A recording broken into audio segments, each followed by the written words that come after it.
Bismillahirrahmanirrahim. Assalamualaikum warahmatullahi taala wabarakatuh. Berita Al-Hijrah 9 Ogos bersama saya Aziz Arifin dan juru bahasa isyarat Azlina Muhammad Isa, dan berikut tajuk utama malam ini. Calling Center jerat mangsa di Sarawak.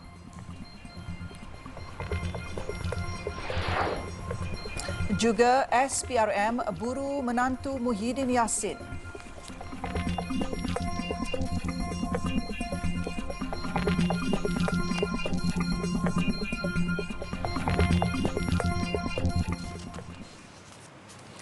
Tertipu dengan janji manis tawaran kerja sambilan yang tidak wujud secara dalam talian, beberapa individu berusia antara 17 hingga 40 tahun di Sarawak menanggung kerugian 1.8 juta ringgit.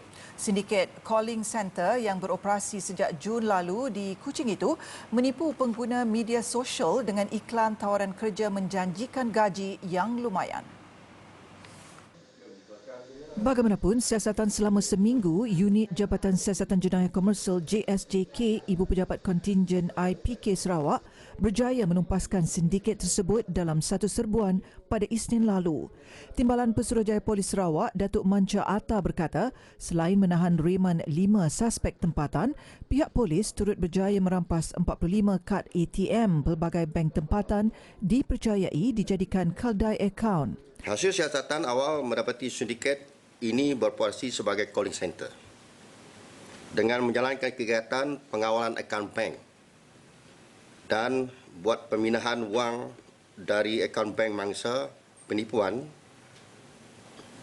kerja sambilan di YouTube, like and share ke akaun bank yang ditetapkan dalam satu grup Telegram.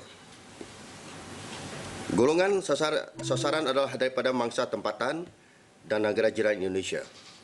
Syarikat ini dipercayai mula aktif beroperasi sejak bulan Jun 2023. Beliau berkata demikian semasa sidang media di IPK Sarawak di Kuching siang tadi.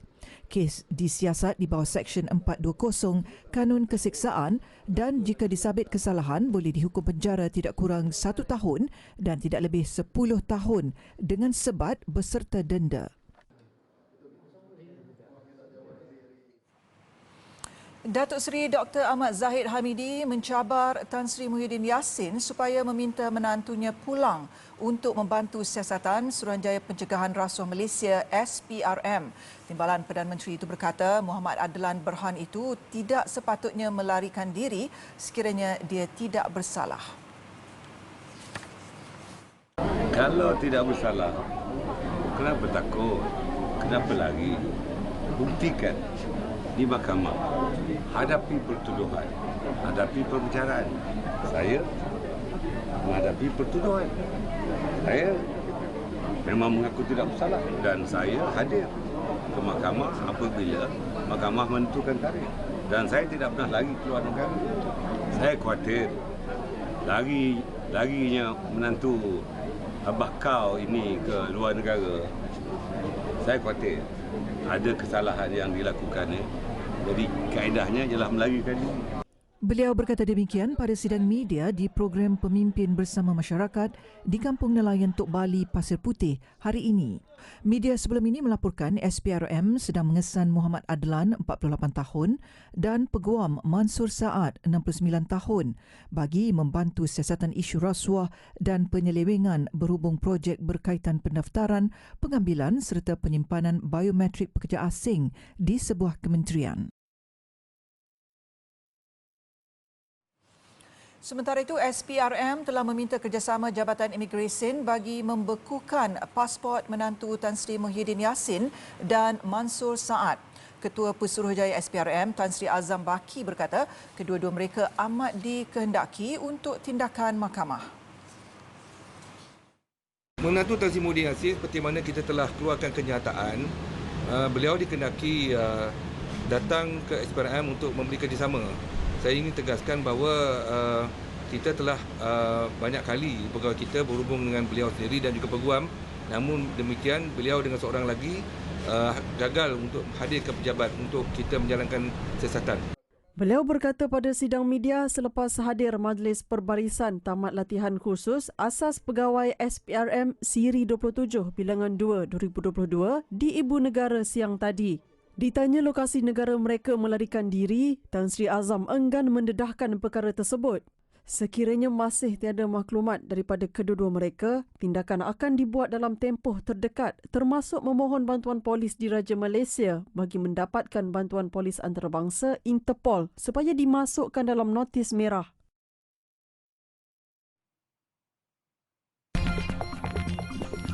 Ancaman institusi kehakiman syariah, umat Islam wajib bertahan. Alhamdulillah, bertemu kembali. Selepas 6 tahun tertangguh, kursi pengajian Melayu diwujudkan kembali di Beijing Foreign Studies University BFSU, China. Ia melalui pelaksanaan model baharu kursi akademik luar negara.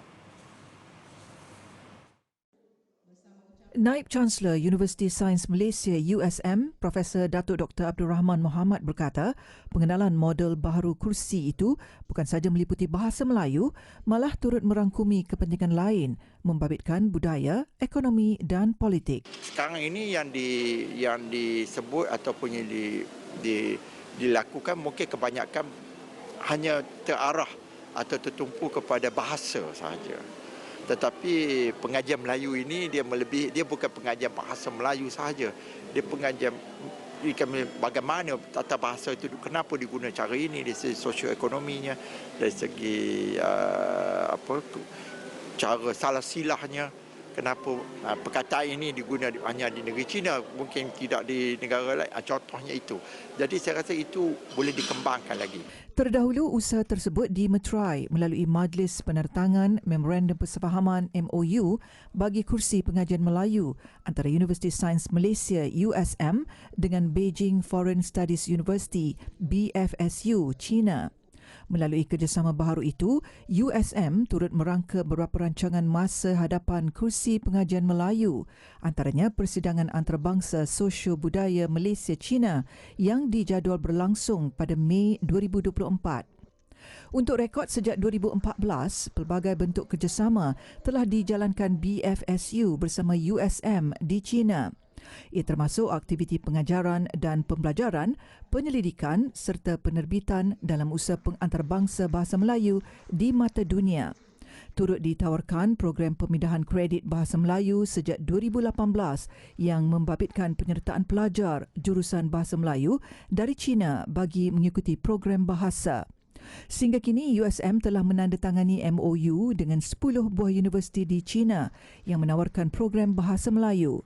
Pemilihan calon bagi mengisi kursi akademik di luar negara ini turut terbuka kepada semua ahli akademik bertaraf profesor di IPTA dan IPTS.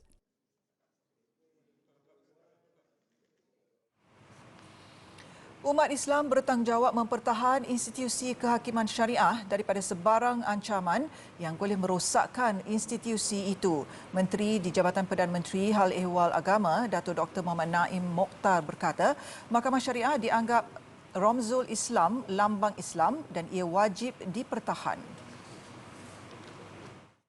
Maknanya, bila dia jadi simbol Islam, kewajipan untuk mempertahankan Mahkamah Syariah ini bukan terletak kepada hakim-hakim Mahkamah Syariah. Bukan saja terletak kepada Menteri Agama saja.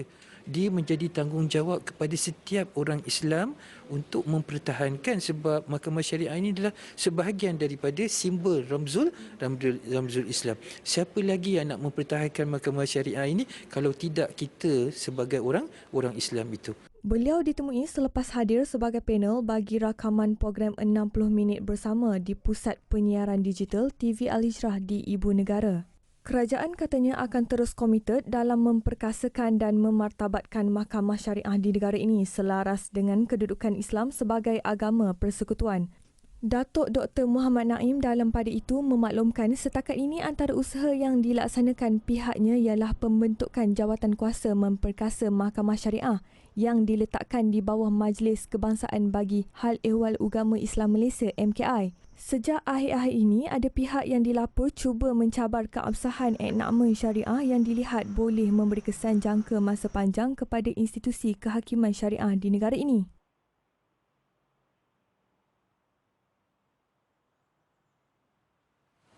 Kejayaan bengkel The Capacity Building for Deaf Muslim Leader yang menggabungkan kira-kira 50 wakil kepimpinan dari 20 negara menjadi platform kepada golongan itu memperkasakan OKU Pekak Islam di peringkat global.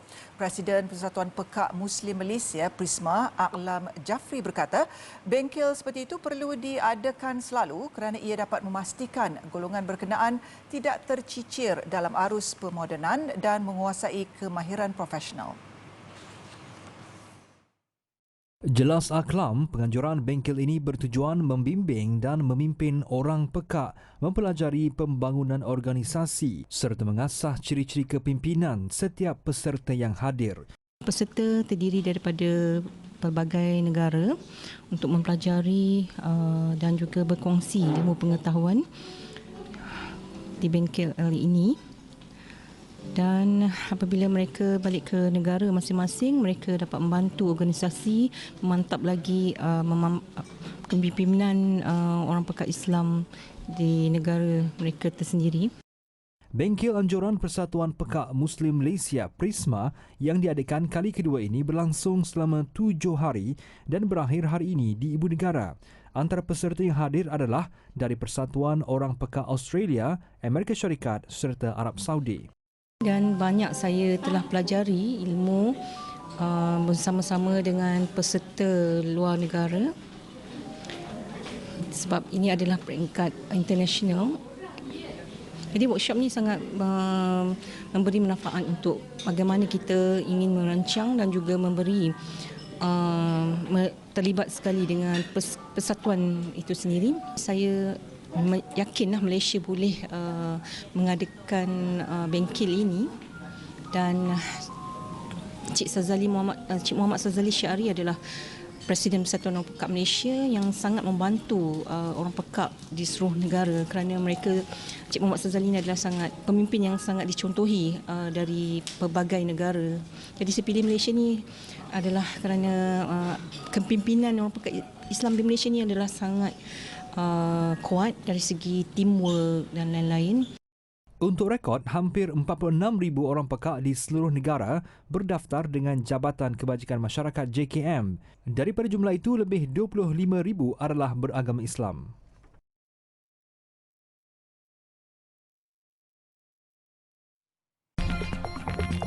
Pisang goreng Kak Mah jadi rebutan.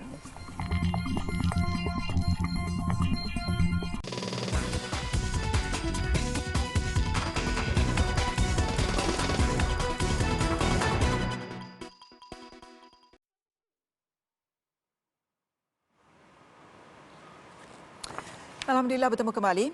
Pisang goreng Kak Mah yang dimasak menggunakan kayu api menjadi rebutan pelanggan setianya. Menurut peniaga Salma Muhammad, 55 tahun, menggoreng secara tradisional itu akan menghasilkan aroma kerangupan tahan lama dan rasa yang unik menjadikan jualannya istimewa buat penduduk Besut dan yang berkunjung ke daerah itu. Wartawan Khadijah Faisal yang bertemu sendiri dengan Kak Mah berkongsi cerita.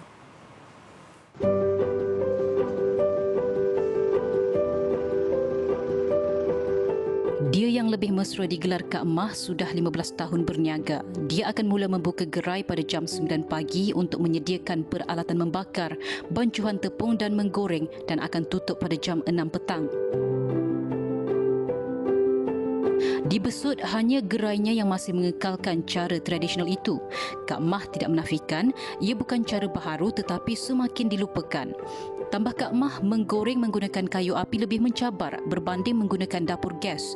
Namun prosesnya yang sukar itu tidak mematahkan semangat Kak Mah untuk memberi kelainan kepada jualannya. Memang kalau nak guna dapur kayu ni memang susahlah sikitnya dari nak kawal gas, kawal kontrol api.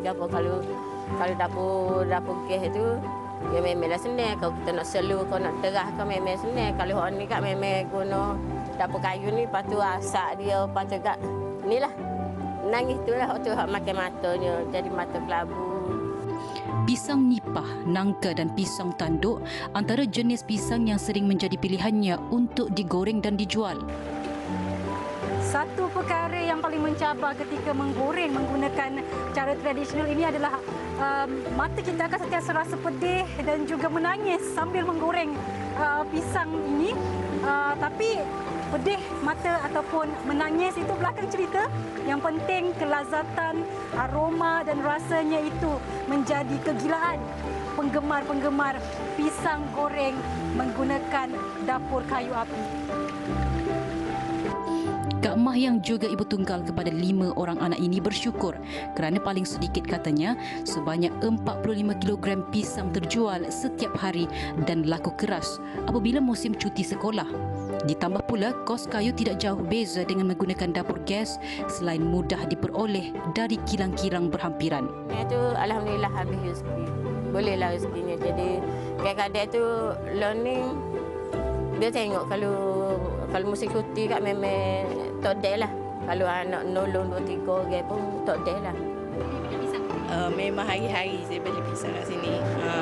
Memang ramailah orang beli pisang kat sini. Dia sedap. Dia membezakan, dia panggil apa ni macam tu dia kerok-kerok dia tu. Tepung dia, campuran tepung dia tu memang sedaplah, crunchy. Harga dia kalau berbanding dengan tempat kakak Kapur Raja memang murah sini. Tidak hanya pisang goreng, pembeli juga boleh menikmati jualan lain seperti keropok leko, berbola ikan, popia, kuih jemput-jemput pisang serta bawang dan pelbagai lagi. Memasak gaya orang dulu-dulu ini ibarat tak lapuk di hujan, tak lekang dek panas. Menikmati hidangan dan cara memasak macam orang dulu-dulu sentiasa menjadi pilihan orang ramai dan trend ketika ini hanya untuk menggamit memori. Khadijah Faisal untuk Berita Al-Hijrah.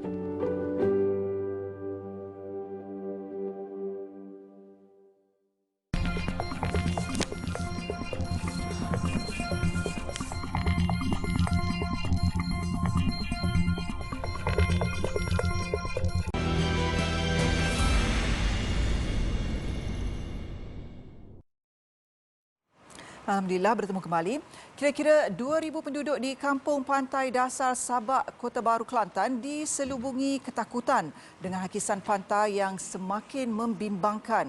Hakisan pantai tersebut bukan sahaja merosakkan kediaman mereka, malah ada yang membuatkan rumah serta fasiliti lain turut tenggelam setiap kali berlaku air pasang besar.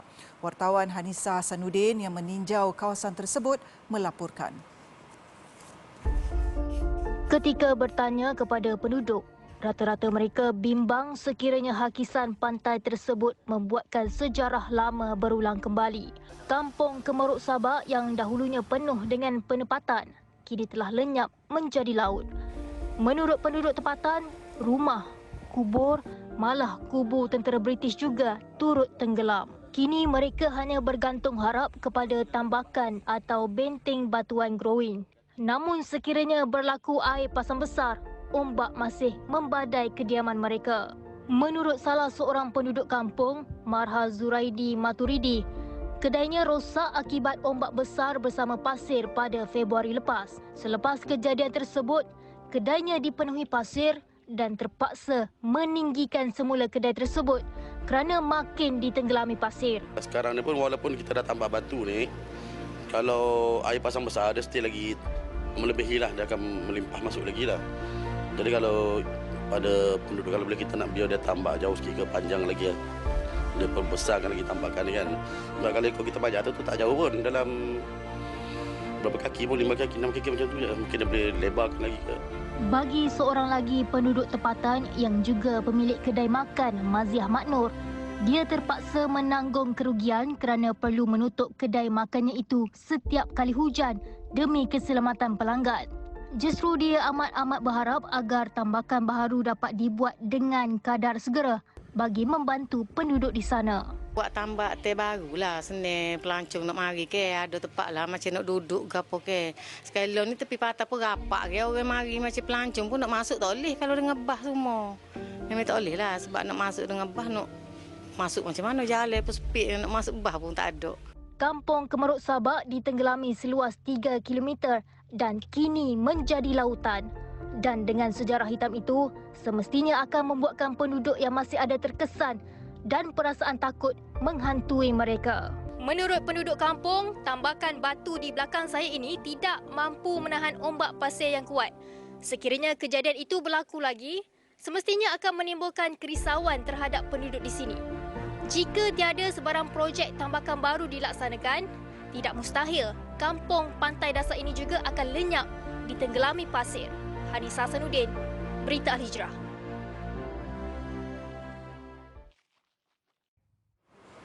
Berbaki 3 hari lagi sebelum 12 Ogos, jentera parti yang bertanding semakin giat berkempen. Di Kelantan, laungan, tagline, manifesto dan janji semakin meriah. Dan rakyat juga mahu hasrat terpendam mereka didengari ke semua calon. Dan bagi mengetahui perkembangan terkini di Kelantan, kita bersama Hanisa Hasanuddin di sana. Assalamualaikum, Hani. Baik, Hani, berbaki beberapa hari lagi ya hari pengundian. Jadi setakat ini pemerhatian Hani bagaimana penerimaan rakyat terhadap kedua-dua parti yang bertanding?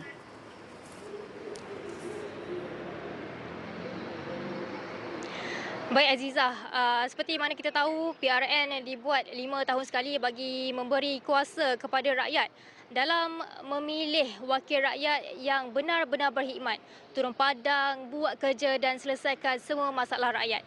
Dan secara umum kita ketahui bahawa 33 tahun PAS telah pun mentadbir negeri Kelantan ini selepas mengambil alih daripada tampuk pimpinan Barisan Nasional pada tahun 1990 atau PRU yang ke-8. Dan sepanjang tempoh 33 tahun ini, tidak dinafikan banyak usaha serta inisiatif yang dilakukan PAS bagi membangunkan Kelantan.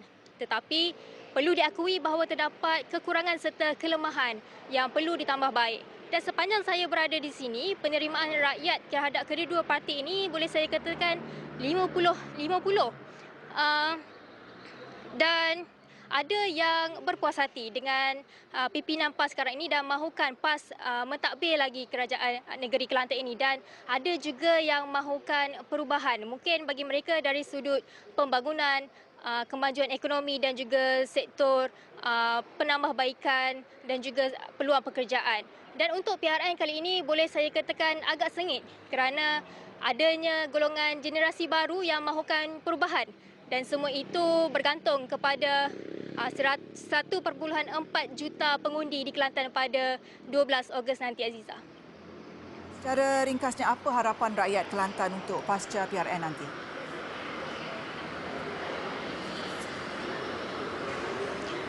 Baik, harapan rakyat boleh saya ringkaskan dengan dua perkara. Yang pertama, mereka mahukan hala tuju ekonomi yang lebih jelas. Apa sektor ekonomi yang perlu diutamakan? Adakah sektor ekonomi dari sudut pertanian, pelancongan atau pendidikan khususnya? Dan yang kedua, semestinya penambahbaikan infrastruktur serta perkhidmatan asas. Yang menjadi utama semestinya bekalan air bersih yang berterusan serta jalan raya, capaian internet dan sistem perparitan. Bagi rakyat Kelantan ini, sekiranya perkhidmatan asas ini dapat diselesaikan dengan segera, tidak mustahil negeri Kelantan ini juga akan maju seperti negeri-negeri lain di Malaysia. Baiklah, terima kasih Hanisa Hasanuddin yang bersiaran secara langsung dari Kelantan untuk memberikan laporan terkini. Terima kasih. Dan kita berehat seketika, kembali lagi selepas ini.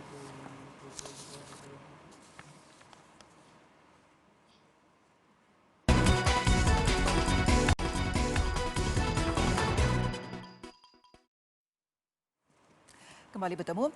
Kerusi Panas Selangor, Kerusi Dewan Undangan Negeri Don Hulu Klang menyaksikan pertembungan dua anak jati kawasan itu.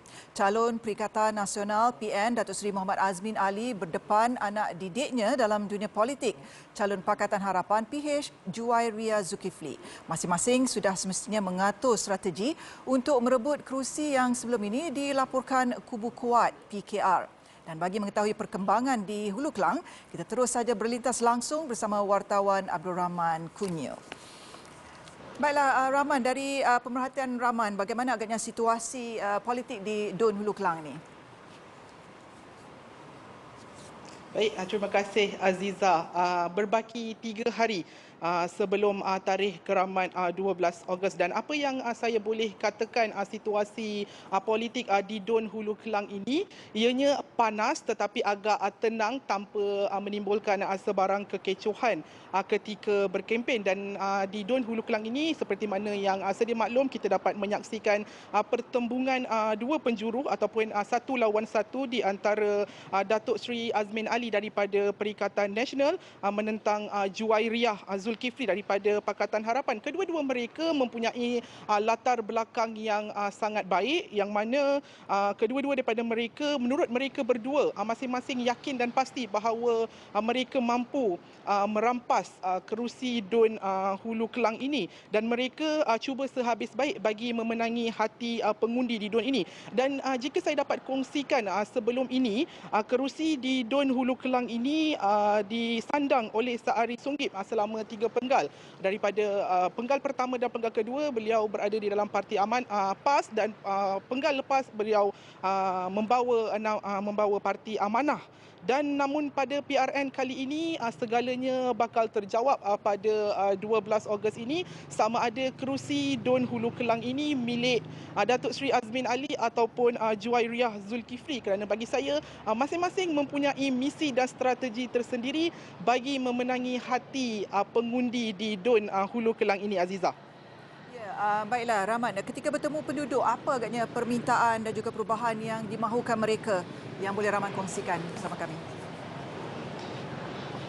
Baik, saya sempat bertemu dengan penduduk-penduduk di sekitar Hulu Kelang ini, dan antara permintaan-permintaan ataupun keluhan mereka yang mereka ingin calon-calon yang bertanding ini selesaikan, termasuklah isu turap jalan raya ataupun membaik pulih jalan raya yang tiada kesudahannya. Sehingga hari ini mereka terpaksa melalui kesesakan jalan raya yang melampau kerana pembaik pulihan jalan raya ini tiada kesudahannya, sehingga menyukarkan mereka untuk menghantar anak mereka ke sekolah ataupun pergi bekerja dan sebagainya. Selain itu, antara keluhan-keluhan yang saya dengari di DUN Hulu Kelang ini termasuklah masalah ketiadaan air, kerana bagi mereka sendiri terpaksa menakung air kerana masalah air seperti tiada penyudahnya di kawasan Hulu Kelang ini. Dan apa yang saya dapat kongsikan lagi, antara keluhan-keluhan rakyat seperti mana kita tahu di DUN Hulu Kelang ini merupakan kawasan pinggiran bandar, dan kebanyakan daripada mereka bekerja di kawasan bandar, dan mereka mengharapkan satu solusi yang terbaik agar masalah kos sara hidup di kawasan luar bandar ini ataupun di kawasan pinggiran bandar ini dapat diselesaikan. Dan antaranya adalah, selain itu, antara keluhannya adalah mereka inginkan harga barang dikawal selia ataupun harga rumah-rumah sewa di kawasan Hulu Kelang ini sentiasa orang kata dalam keadaan yang terkawal, kerana kos sara hidup yang membebani mereka itu menyukarkan mereka untuk terus hidup di kawasan pinggiran bandar ini. Jadi itu antara keluhan-keluhan rakyat ataupun pengundi yang saya sempat didengari di DUN Hulu Kelang ini, Azizah. Baiklah, terima kasih Rahman. Itu tadi laporan daripada wartawan kita Abdul Rahman Kunyu yang berlintas langsung dan memberikan laporan terkini kerusi panas Selangor di DUN Hulu Kelang. Dan nampaknya lintas langsung itu mengakhiri berita Al-Hijrah untuk malam ini. Saya Aziza Arifin dan jurubahasa isyarat Azlina Muhammad Isa. Satukan ummah dengan ilmu bagi memperkasa Malaysia Madani. Assalamualaikum dan selamat malam.